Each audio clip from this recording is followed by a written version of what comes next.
morning, guys. Hello.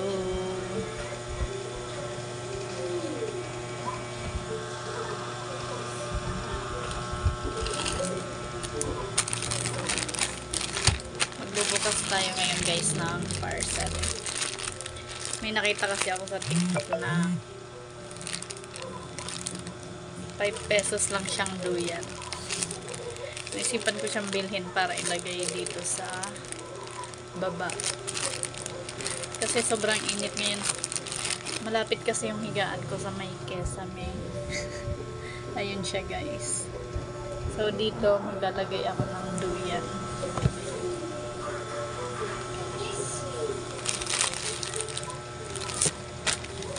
Sa halagang 5 pesos. Actually, ang price niya is 65. May ano lang siya, free shipping. Tapos yung coupon na 38, niles nila. Bali yung total is 5 pesos. Tinry ko siya, so legit dumating. 5 pesos lang yung binayaran ko kanina. Ngayon titingnan natin kung maganda yung quality ng product. So buksan na natin, guys. Para siyang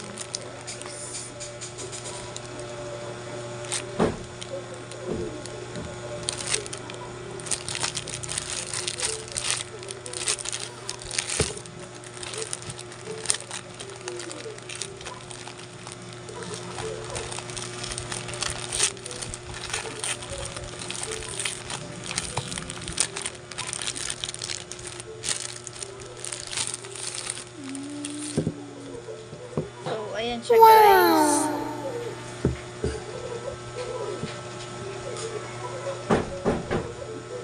Parang iba yung quality niya.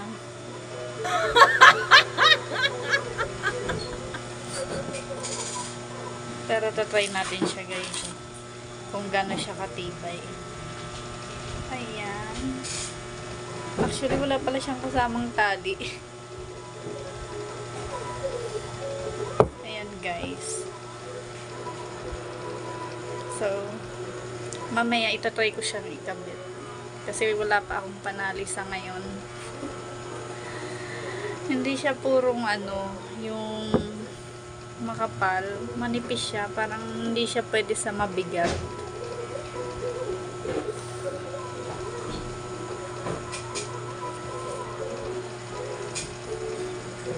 So, mamaya, guys, papakita ko sa inyo kung pag naikabot ko na, kung gaano siya katibay.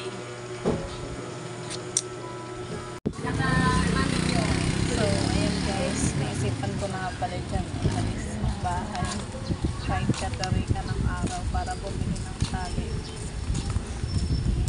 Sobrang init nga pala, guys, kasi alauna ng tanghali ako lumabas. Ayan, guys, sobrang charot ng araw. Wala, malapit lang matalis ang bayan, kaya nilakad ko na lang. Walking distance lang. Actually, sarado ngayon ang hardware, kaya sa Video Mart tayo bibili ng tali. Ayan, guys, nakarating na nga tayo sa Video Mart. Tindahan, naghahanap ako dyan ng tali. Kasi dito, kompleto sila ng mga items. School supply, glassware, hardware. Kaya naisip ko baka meron silang tali. So, ayan, guys, naghahanap nga ako dyan. At ayun, nakita ko din sa wakas.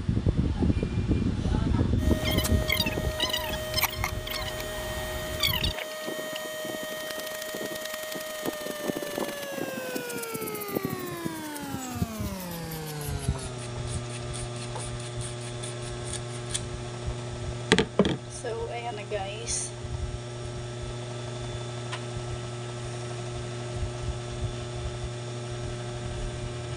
Itali na natin yung duyan.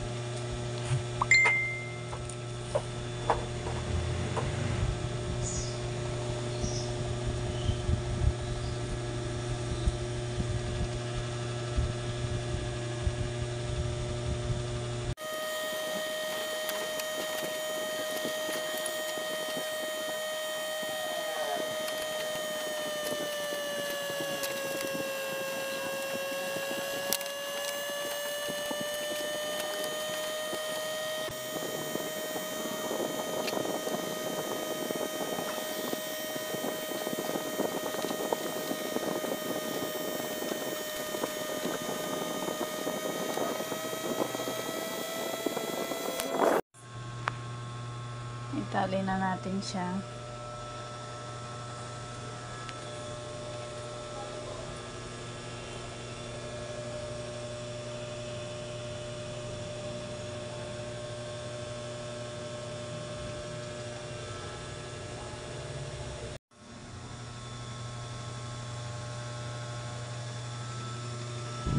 Ayan guys, sinubukan na nga natin yung duyan kung gaano siya katibay at ayan, kinaya naman ako. 42 lang ang aking bigat guys at ayan, inangat ko pa yung aking paa para masubukan kung kaya nga ba ako.